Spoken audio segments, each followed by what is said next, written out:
Welcome to our weekly feature On the Record and its extended debate or discussion. Tonight we're focusing on the post office and the mountains of parcels that have yet to be delivered. Now in 2015, after years of losses, inefficiencies and scandals, a private equity investor, Mark Barnes, was appointed as CEO to ostensibly save the post office. He closed more than 200 branches, promised efficiencies, but 3 years later the SA Post Office is struggling to deal with a backlog of millions. In August, Barnes said he was confident the backlog would be cleared by the end of September. Then an October deadline was missed, and he is now saying they hope to resolve the issue by the end of November. Can we believe him? At least he's willing to be here to discuss. We're joined by the CEO of the Post Office, Mark Barnes. Thank you for being with us. Can we believe you? Well, you know, first of all, it's not a contractual obligation when you say you're hoping to clear post by the end of a particular month. But let me put it into perspective. It is the post office's job. It is our job to deliver post, yeah.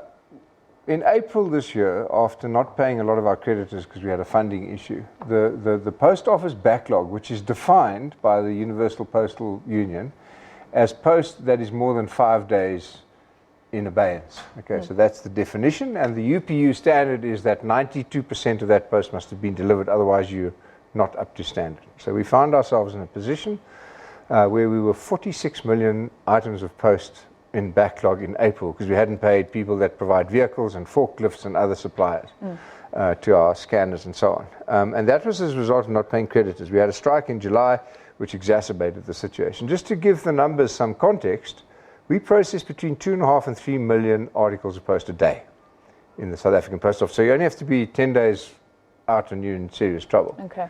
And our Christmas season is October through to January. So we are now processing in excess of that number of articles of post. That post, and I'm now talking local post, I'll talk internationally separately. Local post, we are now down to under 4.8 million items in arrear. Okay. Which means that we've solved 90% of the backlog at this stage. And the people who are sitting there operating, doing this every day, have assured me that we'll be done by November. We'll be back on track. That's not to say that every single person in South Africa would have received every single piece of post, because the standard gives us some leeway of operation. Can we be honest though, you said 5 days, but people are saying they've been waiting for months. Yeah, they have. So when you're tackling a backlog, you have to give priority to priority mail that's coming in. Let me give you some of the mountains. Firstly, magazines. Magazines is if you like, it's got a special rate. It's sort of second-class mail, if you will. Magazines, if we charge the normal rate for something that size, it would cost much more. Yeah. And so magazines have been delayed. Internationally, we've had extraordinary growth. We've had 400% growth in incoming parcels as a result of e-commerce or internet-based orders. Okay. And to be perfectly frank about it, our systems have not been geared up to cope with that kind of volume growth. And it's not great business, okay? The stuff that we are importing as South Africans from the East is cheap, you know, small things like, you know, a 49-cent earring or something of that nature. Every single one of those items has to clear customs. We have to check it to make sure it's actually a 49-cent earring and not a diamond, or that it's got an invoice attached to the value, and we know who the sender is and we know who the recipient is, and we can process the tax and all of those kinds of things. So that kind of volume was beyond our expectations, and we were not equipped to deal with it. And so internationally we've got way behind. Last category I want to talk about is registered mail. There's been a surge in registered mail. Over the last 2.5 years, our registered mail has gone up 600%. So actually, as it turns out, the post office is a growing business that has been significantly underinvested in, and we didn't have the capital until about this year, when we won the SASA contract because we proved we could do it, and that has provided us with capital to upgrade our systems, upgrade our branches, upgrade our networks, and provided us with an income statement worth investing in. So now, for the first time, I promise you, I think in a decade, we're investing in the future of the post office instead of paying for the past. Do you understand people's serious concern? Totally. Because the post office is no longer linked to just letters and parcels. You're dealing with social grants. You're dealing with a bank aimed at the poor. Yeah. So it's creating a lot of trust issues around those more important matters. Well, let me say that there's nothing wrong with social grants. We are completely 100%. But what if there's a strike in July next year? What if there's a logistical problem? What Well, you know, first of all, you must differentiate between money and post. Okay? Money travels around in computers for 99% of its life, not on the back of a truck. So you can't stop money. It's resident in a computer. The SASA grants are loaded onto cards, which people have in their possession, and they can utilize those cards anywhere, not just at the post office. It's a very sophisticated card. I've got one in my pocket if you want to have a look. You can take it to any merchant. You can draw cash at the merchant. You can use the autobank system across the commercial banks, and you can also draw money at the post office. So as far as the payment of grants are concerned and financial transactions are concerned, the Post Bank has a higher systems uptime than the industry standard for all the banks in South Africa. So we have to differentiate. It's a bit like going into Clicks. You've got a pharmacy in the corner which is dealing with Schedule 6 medicine and their rules and regulations, and that's where the bank lives. And then you can buy a hairbrush somewhere which is, less regulated and less important. But that is not to say we understand completely that we are now at 87% of the delivery standard, of the world delivery standard, and we should be at 92%. And those people who are not getting what they need on time are the people that are cross. We've just come out of a strategy session, and instead of focusing on success, we're going to focus on failure. We're going to focus on the areas where we don't perform and not rest on our laurels where we do. Well, I mean, again, so your core, traditional service is delivering post. Why were those logistics people not paid in April? Well, it's a good question, because we essentially are a post office. It's a complex question which I'm happy to answer. First of all, the post office has a public service mandate. We are required by the universal service obligations to deliver post which is not commercially viable. So, if you're sending 4 letters to Mthatha, that doesn't make sense to us, but we are required to deliver them. Yeah. We have been in debates with National Treasury, and we've made a lot of progress on that. Back in 2011, the post office used to get subsidized for that, and across the world they get subsidized, and we think that'll come back into play. Okay, because that's a social mandate, okay, and across the world. And so that costs us, So you're saying you're not getting paid to do your job? Well, we're not getting paid to do a job that we're required to do by law, but that is not commercially viable and sustainable, okay? So that's going to be repaired in the next 3 years. We've had that discussion, and that's going to be repaired. The post office is overstaffed. There can be no discussion about that, okay? Back in the day, in the last 5-6 years, the post office was loaded with labor broker-driven employees. I think we took on 5,000 employees through the labor broker system, which I can happy to say on record is corrupt. Okay, and these labor brokers were loading the price and loading the people onto an organization like the post office, and then we were required to make those permanent employees. So we're sitting with a cost ratio that is about 70% of our turnover. It's not a sustainable amount. Now, what's the challenge? The challenge for us is not to go and downsize the staff we live in South Africa. We've got an unemployment problem. We've got a social and commercial mandate at the post office. Not to say we will never do optimization of staff and that, but my purpose was to diversify revenues and try and grow the post office so that it could accommodate the cost structures that were there when I got there. All right, so we asked our viewers what questions they'd like you to ask. They'd like to ask you. So let's take one of those. Somebody sent a voice note. Let's listen. Well, I think it's worth saving because if only they can integrate its current functions and try to implement new ways of developing the way they do things, I think it can function much better than it does now. So if they can find more amicable solutions to make it work better, then they can save it. Good evening, Francis, in full view. My name is Ken Watson. I'm very excited to have this opportunity to indicate my feelings towards this topic, and that you have presented this for the public to react. And the question being whether it's worth saving the South African post offices. I do not think that we have much of an option, unfortunately. They carry a very important role, and communication information for the public. However, with the CEO indicating recently of 38 million items outstanding, I think this is a poor shame and an embarrassment to this country. I cannot believe that we have really deteriorated to such an extent.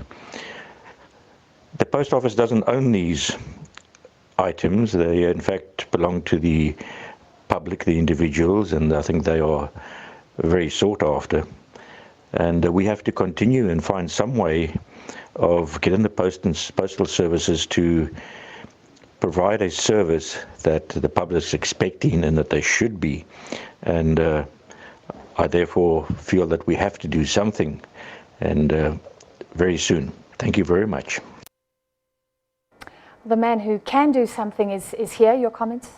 Well, I'll pick up on the point that the first caller said, which is that we have to find a different way to think about the post office. We have to leverage the infrastructure and the footprint that we've got. We've got 5 times as many branches as any bank. We own lots of buildings in the middle of fabulous locations and so on. And so the way we think about the post office is beyond post. Okay, we think of every counter as a channel to market, and that's why we went after social grants, because we need to create a state asset to replace a state dependency. So we see a world where we do everything through the post office. You get your motor vehicle license, you get post, you get paid your social grant, your pension. There are various other state functions that are contracted to the private sector we think you can bring back. So that's the revenue growth strategy. As far as the criticism that we're not up to scratch, I'm sorry, we're not up to scratch. Okay. But if you look at the improvement, I can tell you now that the one thing that the post office doesn't do that it used to, in my view, do, is when piles got too big, they used to just get rid of them. We service them, we deliver them, okay? And we are 90% ahead of where we should be, and we are very, very close to the UPU standard. I'm not sure the post office has ever been there, okay? And so you're saying people are blowing this out of proportion? No, I'm not saying that. I think they're quite entitled to demand 100% delivery from us. I think they're quite entitled to do that. But please understand that we're coming off a post office that has not been invested in for decades, and for more than a decade, I would say. Our technology, our scanners are processing at a third of the pace required by the UP. We've got no robotics that are sorting. Go and look at the top post offices in the world that have raised capital in the private sector. Japan, England. Look at China Post, 70% of its revenue comes from financial services. They've all diversified and become a leveraged play on a footprint, which we are now working towards. And we now, for the first time, have the capital to invest in the future. Every year what the post office did was fill up the hole from last year. That's all. And we are now moving forward. And so we've just come out of a strategy session. We said, what about the post office in 2030? And we described an organism which is a center of exchange for all and every government services and other logistics clearing functions, because most of the couriers, most of the competitors, and I must say this as well, there was a time when the post office was a monopoly utility that was protected. That's not the case. We're in a competitive environment, and there are 300 courier companies in this country now. There are people that are illegally competing with us. We'll deal with that.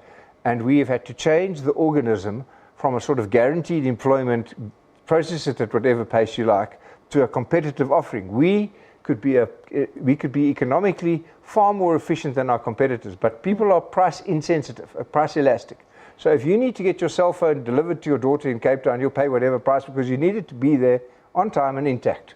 When we get our act together, are going to be able to do that cheaper for the citizens of South Africa. We're an organ of state. So Mr. Barnes, you're very persuasive, and I think in the last budget was a 2.9 billion that the post office has been given to achieve this future. Yeah. But in all seriousness, can we trust you with that future if the post office is not delivering on its core, simple job right now? You know, let me say this. The 2.9 billion, and we're grateful for it, the majority of that is to pay for the past and the operational losses. We're getting an almost equivalent amount invested because we're now doing things like social grants, and we've had to upgrade our infrastructure and upgrade our systems. So can you trust us? You know, at the center of our purpose is to be a trusted player. And let me again talk about social grants, because when you get your social grants to the post office, there are no deductions, there are no fees. You can be absolutely sure we're not going to oversell funeral policies or try and lend you money or so on. So the short answer is, it is our mandate to be a trusted supplier, and we hold that in very high regard, but we've got to invest to compete. So can you trust me? Hell yes. And was it wise to push to convince the country that you could deal with social grants when we're having this issue in other areas right now? Well, as again I say, I must differentiate. What happened to social grants, and we did convince the country because the Constitutional Court has had to rule that they don't extend the contract with CPS, and so we had to prove that we could do it. It wasn't, it wasn't optional. In so doing, we've saved the country an extraordinary amount of money that we were paying to external service providers, A, and B, we've saved beneficiaries an extraordinary amount of money because they've got a protected channel in which they get their funds. They're not oversold, they're not lent to, we don't allow 26A deductions, all of those kinds of things. So those things come together in what I hope will prove to be a trusted, reliable, resilient service once we've invested the capital in it. But I can tell you it's taking time. We are way ahead of where we were 3 years ago. We're feeling confident. We've changed a lot of the executives without making a fuss about it. We now have to change the organograms and the way people feel and interact to work, to bring ourselves into a technology challenging world where our competitors are fully invested in using the latest gadgets and stuff. When people are delivering with drones, we've got to think about where we can fit in and what our job is. So, we can't sit here and promise you that every single letter will arrive at every single time, but I can promise you this, we're going forward. Let's take another question from one of our viewers. We asked for your comments from the CEO, your questions to the CEO, rather. Good evening. I live in the Malmesbury area, and now for the second month, I go for my pension and they tell me they don't have any cash. What's happening? Good evening. So the post office got this job, a huge one, for people to come and receive the grant. Whilst they have a big backlog, there are a lot of letters, a lot of things that they haven't done that they were supposed to do, but still they are getting more job. Is not this thing the same as politicians who are corrupt, but they are still getting more?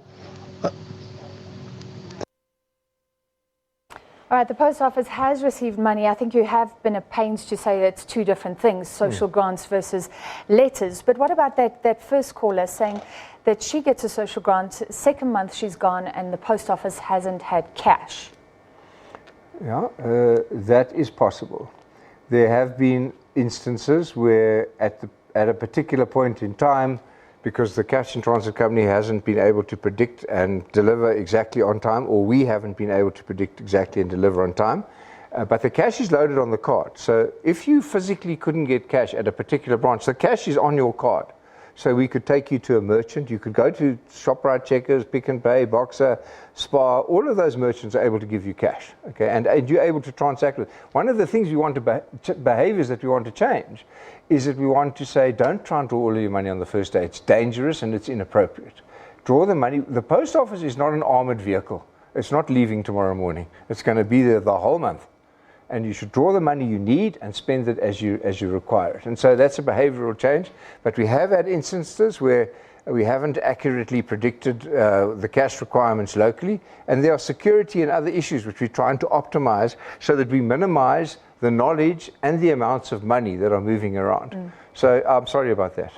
There was something you said earlier, 400% increase in sort of international post linked to commerce. Yeah. And you're saying, that sounds like a headache, but isn't that a massive opportunity for the Post Office? I know a lot of people who don't want to use the Post Office anymore. You're here saying there's 400% growth. Yeah, okay, well, there's a particular issue about that. First of all, the way the UPU works, the Universal Postal Union works, is that the bulk of the economics in an international transaction go to the originator of the post.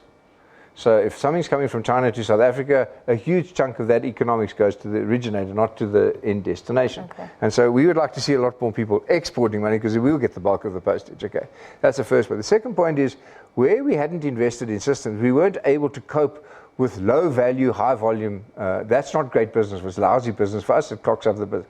But do we want growth? Do we see that as eventually being able to give us the momentum and the economies of scale to invest? Of course we do. And we're surprised by it. That I'm now starting to get messages on a daily basis. I got this card. Sure, it was posted in June, but I've got it. The track and trace, I've been battling, but I finally got it. And we're starting to talk to the international players. So we've said to international players, don't send everything to our Tambo. Let's send what's going to be in KZN to Durban. Let's send what's going to be in Western Province. Let's send that to Cape Town. And we've decentralized management.